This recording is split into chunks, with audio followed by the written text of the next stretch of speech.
Hi BookTube! Sarah here and welcome to the Bookish Knitter. Today I am coming to you with a thrift store category romance book haul. Yay! Sorry for the glare of the glasses. I'm literally sitting in front of the light. It's kind of, the lighting in this room is weird, which is why, part of the reason why I'm sitting in front of the category shelves. The other reason is because it's the category shelves. And if I'm doing a category book haul, I just feel the need to sit here. Yes, they are still in no particular order. Yes, I still need to organize them. We'll get there. I'm hoping by the end of the summer. That's kind of my goal. And yes, when I say end of summer, I mean of 2022. So anyway, you're going to get the glare in the glasses. I apologize, but I need to be able to see what I'm doing here. So, this is the second time of me filming this video. Or the second time of me starting this video. Because the first time, I went into a 10-minute long rant on pricing in thrift stores. I'm going to cut that down here because I still feel the need to talk about it. So, why is my watch going off? Hey, hit my step count for the day just doing this. Who knew? 3,000 steps. Yeah, I set my goal low, okay? Leave me alone. I had relatively major-ish surgery in February. I'm still needing, I am still get very tired very easily, surprisingly. I need to get my fitness back up. Anyway, yeah, so pretty much what happened, or what I usually do with these book hauls is I like to put them in with my weekly reading vlogs. Kind of something extra for the people who watch the vlogs to be able to see. But the vlogs have been getting longer and longer, and I'm really trying to be conscientious of cutting them down. So, because they're a little long. Even though you guys are all like, we love them, and bless your hearts for that. But, you know, we're going to start getting into ridiculous territory soon. So I didn't want to put this book haul into the vlog. So today is Saturday, it's the 4th of June, and I had to go to the library in Toronto, to where we used to live in the city, which was like borderline the city to where we are now. Like we weren't living downtown or anything. And I had to go to the library to drop off some books. And while I was out there, I'm like, okay, there was a thrift store that I used to go to quite often, but I haven't been since before the pandemic because I've had no reason to, because we moved out here just after the pandemic started and I had no reason to go back. I haven't been to that thrift store in a few years. Let's go and see, you know, I had nothing else to do this afternoon, essentially, you guys. So I went over and I've really become disenchanted with Value Village and their pricing for books. So Value Village is a major chain here in Canada. It's a chain of thrift stores. It is equivalent to Savers in the US. When I went to Savers in the US, the layouts, they looked exactly the same. It's just a different name here in Canada, essentially. And I'm not happy with the pricing structure of their books. My biggest reason, the two big things there that bother me is, one, I feel personally that their Harlequin silhouette books, so their category romance books, are overpriced. They're almost $2 a piece. And it doesn't matter how old they are. So I could understand if they got newer ones in, for example, if they had this one that was from 2020. It's a 2-year-old book. Okay, maybe charge $1.50 or $2 for this. Absolutely. Have a section where this is, and get those little sticker guns and put the little sticker on it so that the poor person at the cash knows what they're anything with a pink sticker is this much. Anything with a blue sticker is this much. Do you guys know what I'm saying? So something like that. That would be $1.50. But if you got an older book, I have a gazillion of them. Well, I'm having a hard time finding one. Here's one. If you get an older book, like this one, A Harlequin Presents from, I don't even know what year this is from. Bear with. 1976. That is not going to be $2, mainly because the original cover price was 95 cents. So maybe put that one for 50 cents. Now, I understand that the workers in the back, it might take a little bit longer for them to go through these, but maybe even just look at what kind of condition are they in. Are they in really great pristine condition, or are they, because you guys know, I don't care. I don't care. Whoop, don't fall over. Don't fall over. Or are they kind of beat up? Right? And anyway, so the fact that no matter what the book is, each one of these would be almost $2 a piece. And I get, again, because it's saving the people in the back or whoever has to organize all these things when they come in, from having to go through and although if you're looking for someone to do the job, you can hire me because I will do it. I can't guarantee how many books would actually hit the shelves. And you might not even need to give me a paycheck. Just load the books in the back of my car and we'll call it a day. All right, so be my new part-time job on the weekends. I work for books. So essentially, I'm just annoyed with Value Village, Value Village. And then the other thing is, like I was saying about the stickers, like this one here has a sticker on it. And this is from Goodwill or Salvation Army. I can't remember which one we have up here. I want to say it's Salvation Army. I think it's Salvation Army. But they label their books with these little price gun stickers, right? So it makes it super easy when you go up to the cash that they're like, oh, okay, all the blue books are $1. Hello? Value Village does not do that, and that infuriates me because if it's really, and not just for these, because there's a lot of times I will go up and have to argue with the poor person at the cash and explain to them that this is a Harlequin silhouette book, and they don't understand that that's what it is. They think I'm trying to like scam, a cheaper book off of them. And I've had someone tell me that before who works in the store. So if they would just label them with the little stickers, it would make life a lot easier. So, not even just for the Harlequin silhouettes, but when it's super busy because their price structure is based on the price of the book. So the poor person at the counter has to take the book and then go to the inside cover, the back cover, and find the original price and then scan it based on that price. It seems a little ludicrous, don't you think? So anyway, that's just my personal opinion. It may take a bit more work in the back end, but I think it would make more work, or it would make less work at the end of the day when you've got a bunch of customers checking them out at the cash. Anyway, that was I thought I cut that rant down on Value Village. I guess I didn't. So we're just going to keep it in this time because it's a thing. So I left Value Village empty-handed because, again, I was like, no, I wasn't. Unless I see something that really jumps out at me that I have to have that I haven't seen anywhere else, or a line that I don't see very often, like that I will pick up. Or if it's like a really old book or something like that. But in general, I don't bother just because of the pricing. So, and I get that the money goes towards diabetes research. I get all that. I'm not trying to scam anyone out of charity donations. But they are a big corporate entity. So this part of me has to wonder how much goes to diabetes research and how much goes to overhead. I'm just saying. So I was mad. I left there and I'm like, yeah, I've been feeling this way quite a bit lately anytime I go to Value Village. So I remembered that in that area, there's this other thrift store called National Thrift. They're another chain. They're not as popular. There's not as many of them. There used to be one not far from where I'm living now, but they opened just before the pandemic. And I think because of that, they just couldn't get a foothold in and they ended up closing during the pandemic, unfortunately. So this other one's been established and been around for a while, so I went there. And their Harlequin silhouette books are only 69 cents a piece. I will buy those all day long. And I bought 14 of them. So I thought I would show them to you guys. So for me, I would rather go to there. I would rather go to Salvation Army, Goodwill. I think Goodwill's in the States and it's Salvation Army up here. Salvation Army. There's another one up a couple towns over that is, I can't remember the name of it, but it's affiliated. Bibles for Missions. Is that what it's called? I don't know if that's a chain. It's the only one I'm familiar with, but they have a lot of books too, and they're very reasonably priced. So, they're books, they're used books. A lot of the time, they're in pretty damaged condition. I can't understand how you can justify some of the prices that Value Village charges. Anyway, I'm going to stop at this point. And let me just show you guys the books. So sorry for the rant. First up, we have a old Harlequin intrigue novel, Into the Night by Jan Michaels. Let's talk about that cover. Oh, it's delightful. This is from August of 1988. I love it. Number 96 in the intrigue line.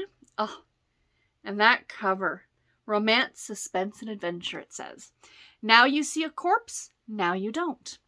Julie Hunter was pleased with her quiet life as a partner in Luster Inc., a Chicago silver recovery plant, until the night she stumbled on a corpse and a killer in the plant's parking lot. Most baffling, when police arrived, both killer and corpse had vanished. The killer was Colin Marshall. It has air quotes on the back of the book, or it has quotes, that's why I'm doing air quotes. Was Colin Marshall Private Eye. He swore he'd been set up to take the murder rap. Worse, Julie had fouled up the murderer's vicious scheme, and was now a prime target. As Julie and the strong, very appealing Colin groped for the truth, the real serial killer stalked, intent on burying it forever. Doesn't that sound great? And guys, I just grabbed these at random. I didn't grab them for any particular reason, just because they were, there. I think I'll be going back to this store like every couple of weeks now. Guys, I got 14 books for under $10. And I didn't realize till I got up to the cash that if you buy 5, you get 1 free. And I bought 14, and the kid behind the counter is like, if you want to go back and get 1 more. And I'm like, there was all these people at the book section. I'm like, nah, I'm good. Let's just check me out and we'll just go. But now I know for next time. Next one. I cannot resist a Christmas book, nor can I resist a cowboy Christmas book. We have A Texas Holiday Miracle by the great Linda Warren. This is a Harlequin American romance novel. It is from December of 2014, and it's number 1526. I did read the back of this one, guys, and this one I'm earmarking to read at Christmas time this year. You might be able to get this as an ebook. Maybe we can do a group read or something. This one sounds so good. So, moving to Horseshoe, Texas to become guardian of her half-sister has been rewarding for Lacey Carroll. But raising a 6-year-old, especially one who stopped believing in Santa Claus, has its challenges. Lacey's goal is to bring holiday wonder back into the child's life, which isn't going to be easy with a Grinch like Gabe Garrison next door. The man is mean, rude, and hurting. After losing his son, Gabe shut out of the world, but his privacy is invaded by a quirky, dynamic blonde and her kid sister, who are single-handedly filling his solitary life with love. When Lacey enlists him in a holiday campaign for Emma's sake, he can't resist. Will Lacey's unique brand of healing magic make this season a season of second chances for all of them? So a man who lost his son and is trying to bring Christmas spirit into a little girl, and it sounds like who lost her parents or her mom. I mean, don't you just get the warm fuzzies just thinking about it? So I think if you guys are interested, we'll do a group read for this in December. Let me know. Let me know if you're down for it. I'm almost certain it's available as an ebook. We'll have to check.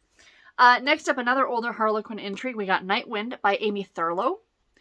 So there's the cover of it. This is from December of 1991, and it is number 175. So, Death walked the night. Hazards cloaked every path through the blasted landscape of New Mexico's White Sands Missile Range. But Belair, and Belair Fuller and Travis Hill were driven by need and by duty to violate the law and face the consequences. Belair's Navajo uncle had taught her more than any civilian should know about the restricted area beyond Victorio Peak, the site of a fabled, long-hidden, and much coveted treasure. And ex-Green Beret Travis knew invasion and survival techniques that Belair had never dreamed of. But they soon discovered their deadliest opponent was man. Pursued by armed and desperate foes, Belair and Travis could only survive by combining their skills, knowing their mission of mercy depended solely on the beautiful, dangerous desert nights they shared. Does that not sound fantastic? So I've got an itch. Now, my only concern is that this one may be problematic because it is Native American and it was written in 91. So now I know Amy Thurlow has written a number. I think most of her intrigues were Native American based. So I could be speaking out of turn. That she might very well write these really well. But, I'm just saying. I will let you guys know once I've read it. But yeah, so there's that one. Next up, we have a older Harlequin not that old actually, a Harlequin super romance novel called Island Haven by Amy Knupp, I think. I don't know if the K is silent. Knupp is the author's last name. But look at that cover, you guys. Isn't it beautiful? So yeah, this is part of the Texas Firefighters series. So it says here, Mercedes Stone has no time for men. Between caring for her sick grandmother, running her own business, and volunteering at her family's women's shelter, she barely has time for herself, so dating a man as complicated as Scott is definitely out of the question. That doesn't mean she'll turn her back on Scott's pregnant teenage sister, even if helping her does put Mercedes dangerously close to the temptation that is Scott. It's not just the killer abs and dimples that make him so irresistible. It's the man she sees when his guard is down. If only she could help him realize the importance of family and remind herself that his family doesn't include her. So yeah, that one looks really, really good. I mean, just an absolutely stunning cover. Kind of a sepia tone on it. Oh, I love it. Love it, love it. Old Harlequin Temptation, you guys. Oh, okay, so we have Collaboration by the great Lass Small. Look at that cover. We have, oh gosh, April of 1985. I had just celebrated my 6th birthday. This is number 54. He was out of this world. Science fiction writer. All right, I'm sold already. Science fiction writer Kevin Walker landed on Lynn Potter's doorstep one day and swept into her well-ordered life. Her agent had arranged for them to collaborate on a new book. She was to supply the romance, but Kevin supplied plenty of inspiration. He was quite simply the most devastating man Lynn had ever met. The steamy love scenes she put on paper were tame compared to the passionate fantasies she longed to enact with him. Fact she knew was always better than fiction. A sci-fi writer and a romance writer collaborating on a book. I'm sold. That sounds so good. Oh my gosh. Again, I just picked these up because they looked good. I did not read any of them. You guys know I'm on a quest. If I had all the money in the world, I would legit just hit up sales and go to thrift stores and just try and amass like the world's largest collection of category romance titles. That would be my end goal in life. If I win the lottery, you know exactly what I'm doing. So yeah, that one looks really good. But again, I still want to read them though. I'm not just buying these to collect them. I will never read all of these in my lifetime. I'm not delusional, but they just make me happy, even just having them in my possession and giving them a good home. So next we have an old Love Swept book, which is not a Harlequin silhouette, but it is a Love Swept. These were published by Bantam, I believe. Yes, Bantam. And this is from, I don't know how, like, I'm so used to the way that Harlequin does all theirs and Silhouette does theirs. Bear with me just a second. Because, guys, the guy on the cover of this book is all oh my god, there's an author photo on the inside. Oh, guys, this is all kinds of enjoyment right here. All right, so this is from 1991. October of 91. So we have Starfire by Laura Taylor. This is number 502. And Tom Selleck appears to be on the cover of this book. Come on! Tell me this is not an like, that's Magnum P.I. right there, right? I kind of love it. Oh, and you guys want to see the author photo? There it is. In all of its glory. I kind of wish Harlequin and Silhouette had done that too, because that's a gem right there. So, the back of this book. The charismatic rake in cowboy boots. With his irresistibly rugged looks, business superstar Jake Stratton. Oh, is that how you pronounce Magnum P.I.? I was confused. Was probably every woman's secret fantasy. But Professor Libby Kincaid insisted she didn't want to babysit him during his visiting lecture series. She told herself she had no interest in this brash corporate game player. But why did his casual touch scorch her skin? His knowing smile made her sizzle with awareness and ache with a hunger she couldn't name. Jake needed to know why Libby hid her vulnerable beauty beneath shapeless dresses, why her deep blue eyes glowed with longing and unspoken fear. I feel like I need to be reading this in a much more sensual voice. But he was startled when desire for her stalked him, made him yearn to share his triumphs and his failures with this spirited sorceress, whose seductive powers drew him to her. Libby didn't want to want any man, but Jake had awakened a reckless wanton when he kissed her. Could he teach her to be proud she'd survived her sorrows, and to trust the man who knew every secret in her soul? Dun, dun, dun, dun. With Magnum PI on the cover.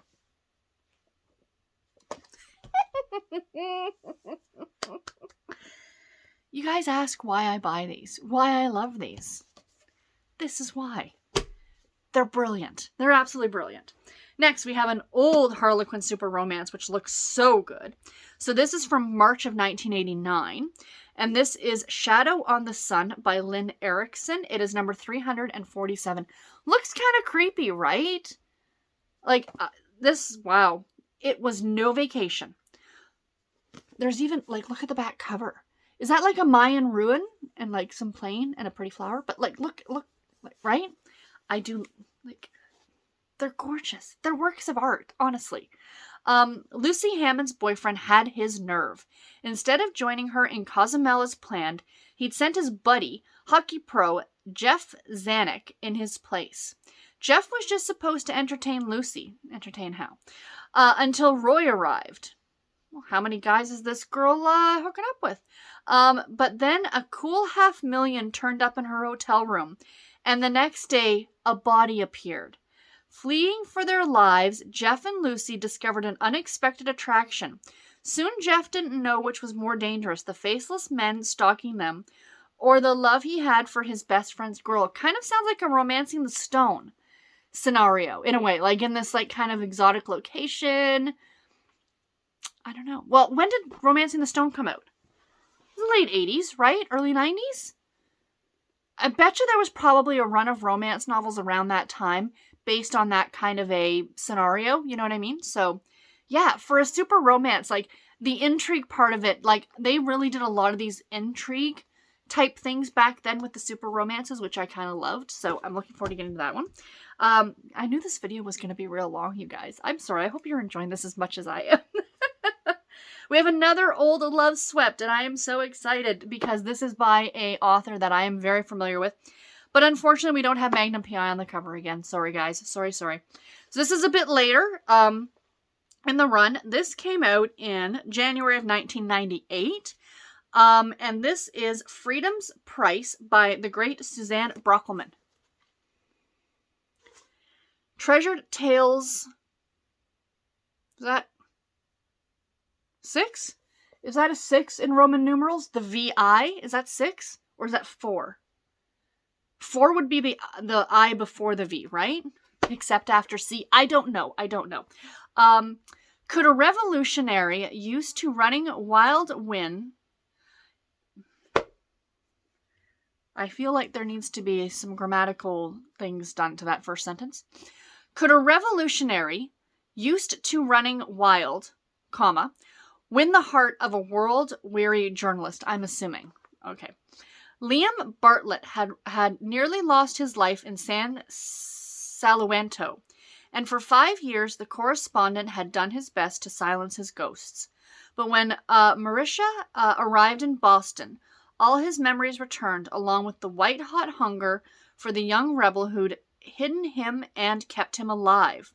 She ached for Liam's touch, so long forbidden, but now hers to fight for with a woman's fierce need. Could a love once forged in fire at last be true? In this unforgettable, sensual love story, Suzanne Brockman, creates a portrait of two daredevil survivors, tested by sorrow and bound by destiny to heal each other's wounds. A flame who beckoned him out of the darkness. She understood his pain as no one ever would, but could he soothe her hidden scars by offering her his soul? Does we have her picture inside? We do too. I love Bantam. You guys were doing it right. Gorgeous cover too, right? Really pretty. I'm getting Val Kilmer vibes. You know, back when he was in Top Gun. So next up we have an old silhouette special edition novel. This is Goddess of Joy by Bevelyn Marshall. There is the delightful cover, you guys. This is from November of '89, number 562. When catastrophe stole Holly Murphy's zest for living, she found the strength to survive, but true joy eluded her.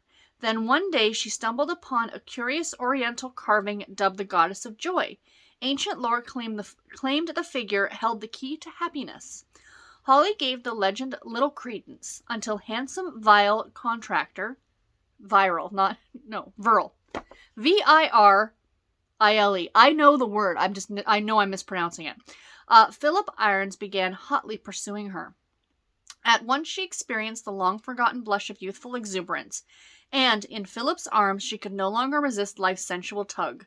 Was her good luck charm responsible? More worrisome, did avid collector Philip want her, or simply the goddess? Ooh, interesting.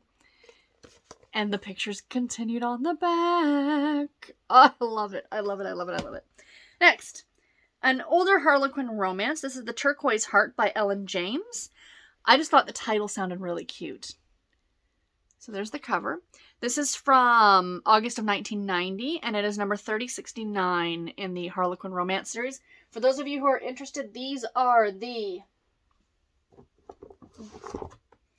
what are now the pink spined books. That's the Harlequin romance line. So they used to be like in multiple color, like the cover changes for these have just been amazing. A man of mystery in a land of mystery. Annie Brooks had never met anyone like Derek F. Richards. With his forthright ways, his easygoing charm, she found him as unfamiliar and exciting as the New Mexico landscape. Well, that's 2 books now set in New Mexico. Annie had come... I have something I want to say about the states in just a second. Let me finish this first. Annie had come to Santa Fe to restore a damaged painting for Derek. She couldn't help wondering who had defaced the portrait and why. She soon learned that this mystery reached deep below the surface of Derek's life. Just as he learned that Annie's own surface, so cool and controlled, hid unexpected depths of warmth and passion, and because he could release those feelings, she feared him as much as she loved him. Well, that sounds fun. So she restores paintings. That's delightful. So what I was going to say is, I do have an idea for next year for kind of like a year-long challenge. I'm thinking about doing a, you see a lot of these read a book set in each state. I'm thinking about doing that in 2023, but it has to be category romance. I think that would be a lot of fun. What do you guys think? Might be fun, right? We'll talk about it later in the year. Anyway, back to the books. There's something about the mustache, right? Say that my dad had a mustache. I never saw him without it, so it just makes me giggle. It's just so old school. You know what I mean? Get out of town. No way. This is in French, you guys. It is too. The whole book's in French. Damn it. In order to read it, I'm going to have to learn French. This is kind of awesome. It's from January of '88. It's by Janice Kaiser. Magnificent Woman? Right? Harlequin romance. Super romance. Because I'm looking at the back going, wait a minute, I can't read that. Printed in France. What a nice, fun collector's item.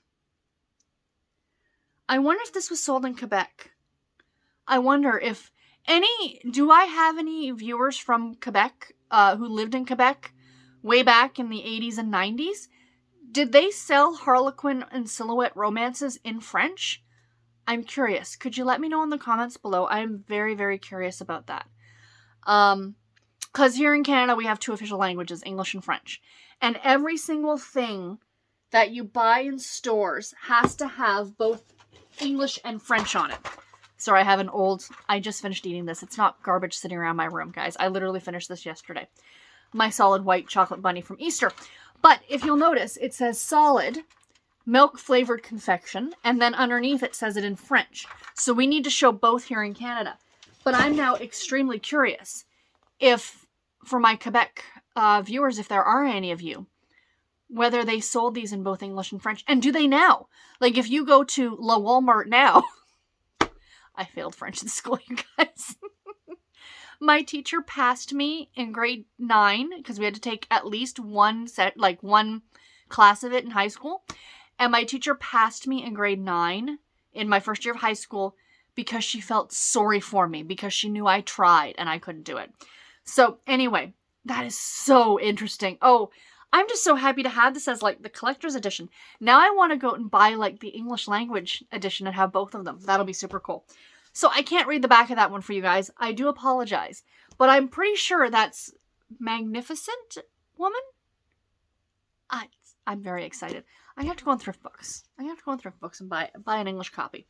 Next up, we have another Silhouette Special Edition. This is Tender Trap by the great Lisa Jackson. Awesome, awesome. This is from December of '89, and it is number 569. With his itch to travel spurring him on, young Colton McLean had vowed to wear blinders against sweetly tempting Cassie. But one moonlit Montana night, passion had galloped out of control, and she tried to rope him into marriage. Refusing to listen, refusing to forgive, he'd cut loose and run. Now, years later, an eyeful of the woman Cassie had become told him he was still a slave to desire. She swore she'd never try to tie... She swore she'd never tried to tie him down, that love could set a person free. Suspicion and yearning warred in his gut. Had he been wrong all this time, and if so, would Cassie ever let him back into her tender embrace? Sounds good. Sounds good. I'm still so excited about this one. I don't know why. I can't even read it. I have only one other of these that I've ever run across, and anytime I see them, I snatch them up immediately. So this is a Harlequin Regency romance. So before Harlequin did the historical line, they had this Regency romance line, I think. I don't know if they ran at the same time. I'll have to double check. But this is by Janine Carmichael, and this is called Madcap Johnny. And this is from January of '93, and it's number 90. They did this line did not run for very long, maybe 100 books. So this is probably somewhere near the end of the run. Now, for those of you, I have not read any of these yet, but to my understanding, these are more what some people would deem a proper romance. The Georgette Heyer, the Betty Neals, these are like the Signet Regency romances. Like if you follow Steve Donahue, he is a huge fan of those Signet Regency romances, and they're very chaste. The most you're going to get, this is not a modern day historical romance with, the Bridgerton-esque love scenes. These are very chaste, to my understanding. Diana Talbot had little time for fops, such as Lord Johnny Drayton. Her admiration was reserved for the famous Black Domino, who performed such daring deeds and made fools of the French. Diana was certain she knew the identity of the Domino. After all, she had kissed him. Still, it was very puzzling that Lord Brownlow had brought her red roses when the Domino had promised her a single black flower. And why was Madcap Johnny who haunted her dreams? Surely her heart was not so fickle. She loved one and despised the other. But my guess is they're probably the same guy. So, yeah, that sounds good. Again, I think that these are clean, for lack of a better terminology. So, yeah. I'm excited about that one. And last, I saved this one for last, mainly because of the cover. And not because of the front cover, but because of the back cover. Because it's all kinds of delightful. So, a much older Harlequin super romance novel. This is Tender Triumph by the Judith McNaught. A lot of you might be familiar with her work. She has written outside of Category. This is from... What's the date on this one?